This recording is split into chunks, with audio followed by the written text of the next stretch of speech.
Hello, and thanks for coming along to And We Have an Office Dog, the digital agency podcast where we're talking to the people behind the agency, the service providers, coaches, and mentors to discuss what it's like working with you, the agency leader. With your host, Chris Simmons, the Agency Accelerator, talking to a different agency growth partner in each episode. What they love about working with you, what they wish you knew. All will be revealed.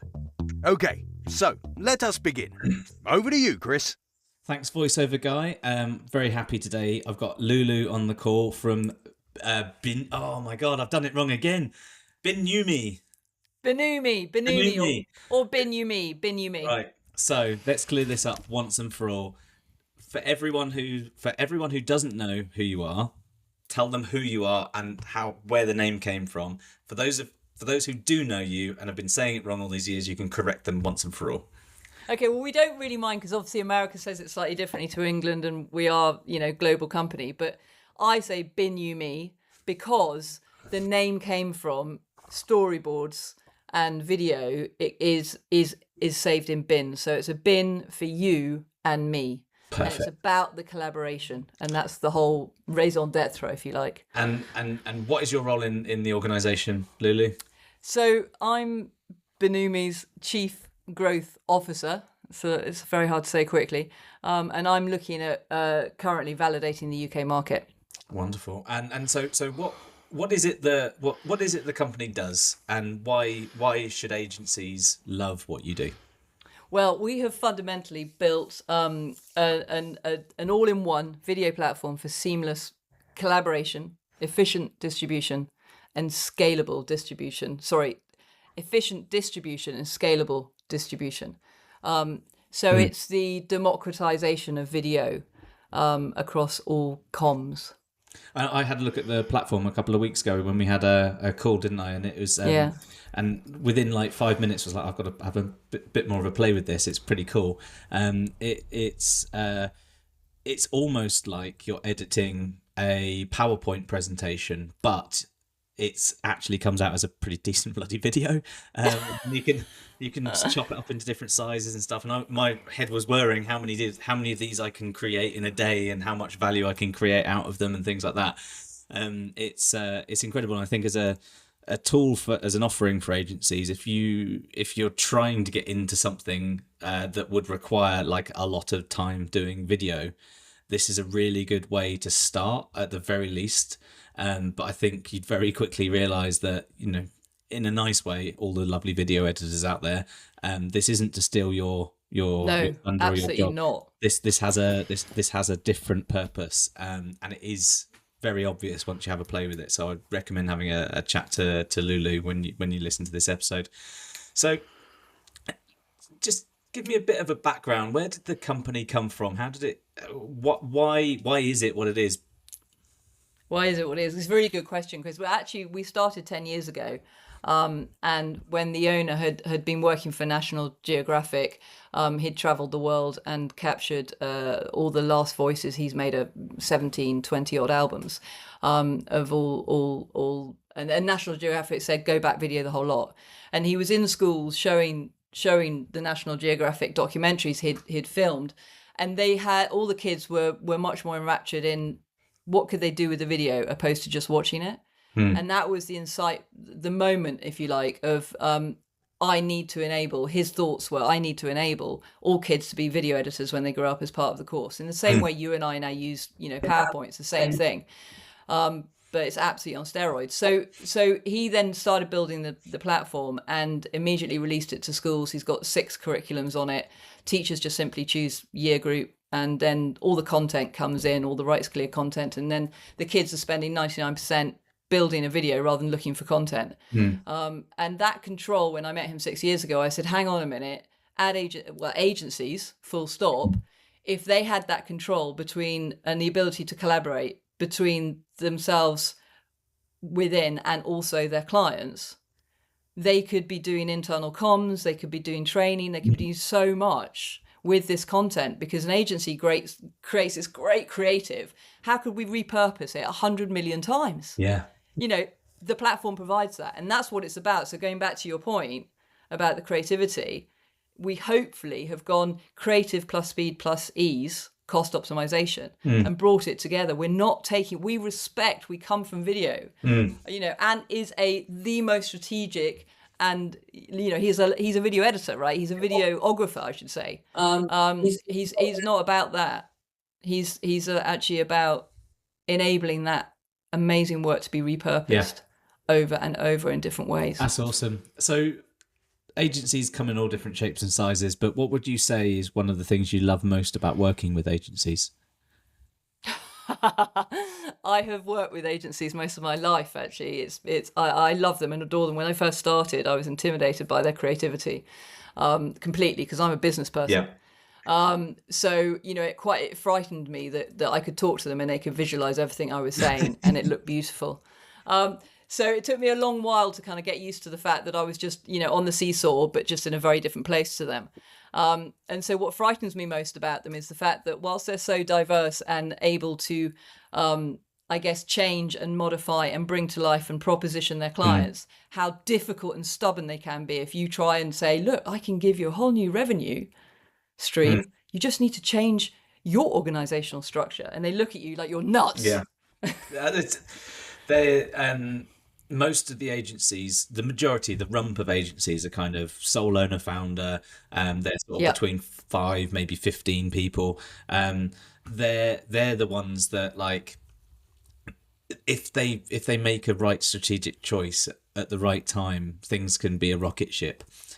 Often they've got fires here and there. They need help with support, and it's a very lonely place at the top of something where essentially it's a people business, you know.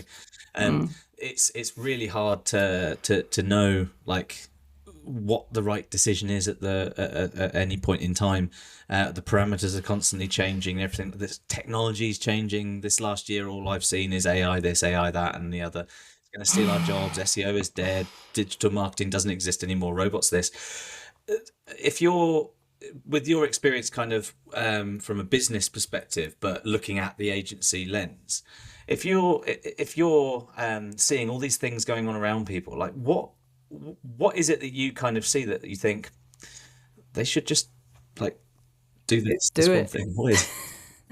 Well, I mean, look, I've been in agencies, growing them either across the globe or growing them within, you know, the UK, and I think a person in my position of business does see things more before anybody else does, and I get that, and I understand how frustrating I can be, because I want to move much faster, but what I'm really wanting, the eureka moment for me is I speak to an agency now and I just go, look, this is a new revenue stream for sure. It will change the way you work, absolutely. But what you've got to understand is the clients are insisting on this type of hyper targeting. And it's not just, you know, above the line what you're currently doing. It's not just creating amazing you know, comms against the culture, if you like, or the vision of the company. You know, it's not 1 or 2 videos a year. We're talking about hundreds of videos a day, right? So just think about the relationship you've got with your clients, and it might be in one department, and it might be marketing. But imagine if you utilize that relationship and went to their HR and went to their finance, and they went across all the departments. Because with our platform, you can do that. You know, you can stay the brand controller, but you can produce much more work and amplify it. So in your, like, long experience with agencies across the world, different shapes and sizes and things like that, I'm sure you've seen a good amount of them come and go, and some of them they go with a bang, some of them go quietly and there's a little whimper. What in your experience distinguishes, like, the best from the rest from your perspective? Oh wow, that's quite an easy distinction, actually. It's the founders or the board that have a very clear growth strategy, and they stick to it for a set number. It's almost like I'm going to put my neck out there, but say 3 years. A strategy that changes after 12 months is not a well-fed strategy, and you know, you've kind of probably spent a lot of money and you're on a hiding to nothing if that's your pattern. Look at your patterns look over your shoulder and look at your patterns, look over your shoulder, look at your clients, look over your shoulder and look at the losses. And that will determine your future. But it's those guys that I say guys, I mean people. girls and guys, obviously people. Thank you. Stick to your gut is my, the people that actually say, right, we're going to do this regardless of all those voices talking at you. They're the guys that really win, because you spend a lot of time gathering that momentum. It's like a wave breaking, isn't it? In the ocean, it spends miles and miles of momentum. When it breaks hard. And as long as you're ready for that, you will fly, and you will go from your 15 to your 45 quite quickly. There's a few sweet spots for agencies. And it's interesting to see the jumps that they make. But yeah, the 15 sweet spot, people stay there a long time because it's quite scary to get to the next level. But it's so doable. One of the kind of core focuses with the OMG Centre is to accelerate agencies' growth, and I think that the 3-year plan at the very least, absolutely agree with you. Any further ahead, you're not kind of able to account for too much change. The parameters change around you, but it's the market. Yeah, the market changes, technology changes, people change. There's a pandemic in the middle, and all sorts of things will happen. But I say this, it sounds really stupid when I say it, but we would never have sailed across the seas and discovered the world and explored new places if we didn't know where we were aiming for. Half the time, half the time, the ship will need to move, or there'll be a storm, and you'd have to navigate around it, but you're still aiming for one thing. That means that you can you can enjoy the good times, and the bad times feel a little bit less painful if you've got a strategy. Absolutely. Well, my analogy, if you don't mind me saying, the most simple analogy that I share with people, because I come from sports, is the game of football. And it's the rules are set. You all agree in your company. What are the rules?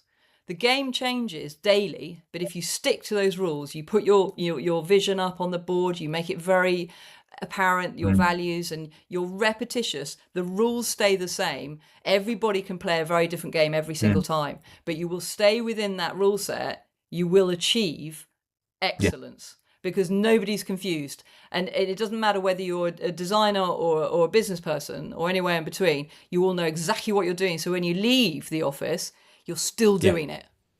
And that amplifies everything and accelerates everything. And everybody knows what you're about everywhere. You get the right people coming to you. The universe is feeding you. Do you know what I mean? Because everybody knows how to play the game of football. And, creative agencies, it's never the same game.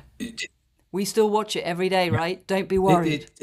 You're playing with the same rules, which makes perfect sense. I totally get it. And so with agencies, they often, they'll go through the motions. They'll read the blog or read the book, and they'll tick the boxes. They'll have some kind of elevator pitch and a statement on the website that more or less says, we do everything for everyone, which then is not very focused at all. Some of the best agencies I've ever spoken to just say, we do this one thing for these people and we're good at it. And then they stick to that. And that means that all of their team can learn specific things. All of their team can go to events and speak with one kind of common thread. And like when you're not in the room, that's what people are saying about you, because that's all they can connect the dots between. And the overlayer that with the rules of the game, should we say, that means that everyone kind of agrees to play. Exactly. It's a recipe for success, should we say? Absolutely. So let's say for a minute that Binumi has ditched the video stuff, realized that video is dead for whatever stupid reason, but you've put all your R&D budget into, and it's taken years, you put all your R&D budget into creating a magic wand, but you're not very good at the actual product build because the wand can only be used once. What one thing would you use the wand on to change in a digital agency? Wow, I think I would use it to hit a really big pause button and get all of them, the entire industry bar networks, and transport them through the TARDIS to the Do lectures, because I haven't been myself, but I've heard the stories and I've seen the videos of how when people step outside of their surroundings and change the environment entirely and allow you to speak to each other freely, you create the most amazing realizations within your own head, because they're just brilliant agencies. They're just, I can't, and they don't know sometimes how brilliant they are. And I think if they did that, it would transcend so many levels. I mean, it's giving me goosebumps just thinking about it, to be honest with you. The funny thing is, you say they don't know how good they are, and I think there's an element of a bit of weird kind of Instagram style type thing here, where all these agencies benchmark themselves against vanity metrics that some of them make up in order to sound great. You know, we just won a £50 million client, but they don't mention the £59 million losses that they made. And you know, and so you're looking at these agencies, they're working their asses off and they're really good at the thing that they do. And they're thinking, oh, I'm not very good because I didn't make a £50 million client this year. Well, actually, you're doing a really good job because your net profit is great and everyone in your business is happy and all of your clients are serviced well and all of your clients like you. Yes, you're a 15-person agency doing £4 million a year, but you're a 15-person agency doing £4 million a year. They're making a loss, but they're shouting about all the good things. Don't pigeonhole yourself to that same degree. Yeah. And you know, if I could use a wand as well, I think in this instance I probably would sit in those lectures as well and go, listen up, guys. Well, the other thing that you've made me just think about that's flown to the top is, it's something that came to me years and years and years ago. If you imagine all the hard work that these creative agencies have done, they only actually publish about 10% of the content they've ever created. They have bank loads of content. If only there was a platform somewhere where they could upload all this content and reuse it and repurpose it. I mean, can you imagine? Yeah. Obviously, I'm referring to Binumi, but the point is they're sitting on gold. They're sitting on value that they haven't even looked at, because without a platform to allow them to play, why would they think about it? I mean, you know. Yeah, a good friend of mine is a video editor. Well, he's a filmmaker because he does all of the aspects, but he's got terabytes upon terabytes of incredible stuff. Even the raw stuff is incredible. And I remember asking him this a couple of years ago now. I was like, out of all of those terabytes and terabytes and terabytes, how much of that has been publicly viewed? And he was like, oh, maybe like 2 terabytes out of the 300 or something ridiculous like that. And it's like you say, you can do some within contractual obligations because of IP and stuff. You can do an awful lot with the other stuff, and he started doing like little micro cuts of bits and bobs now because it's something good to do. But it's also great to show all the other stuff that's kind of left on the cutting room floor, as they'd say. But there is so much more you can get out of agency, and I'm not just talking about repurposing video. I'm talking about like repurposing everything that you can possibly do.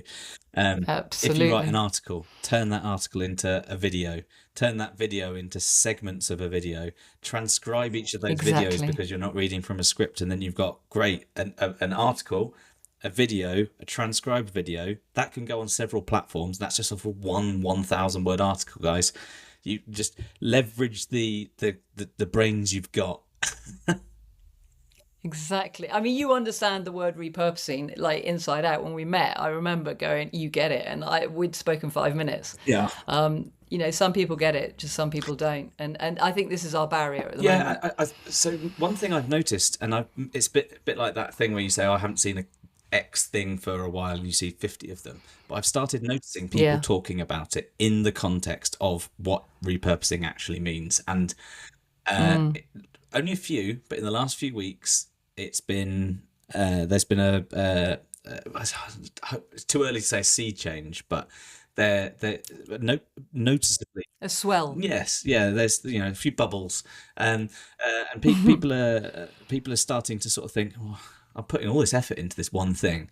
I've got to get something else out of it, surely. And platforms like yours, there's a fantastic platform called repurpose.io, and that is where you put the one thing in that you can create, the video that you'd create on your platform, for example. It will then you can snip it as many different ways and different styles as you like, but once it goes onto one platform, it automatically goes onto another and automatically onto another, and all you have to do is set up the workflow. You do it once, spend 5 hours setting it up properly, and you've got years worth of like automated content flow, which is suitable for all of those platforms. It's incredible. Yeah, brilliant. But anyway, brilliant. We digress. Agencies are great. You're great. Agencies are great. Thank you so much for coming on the podcast, Lulu. It's been wonderful chatting to you. It's been great to meet you again. Thank you, Chris. To you soon. Thank you for your time. Thanks very much, Take agency care. people.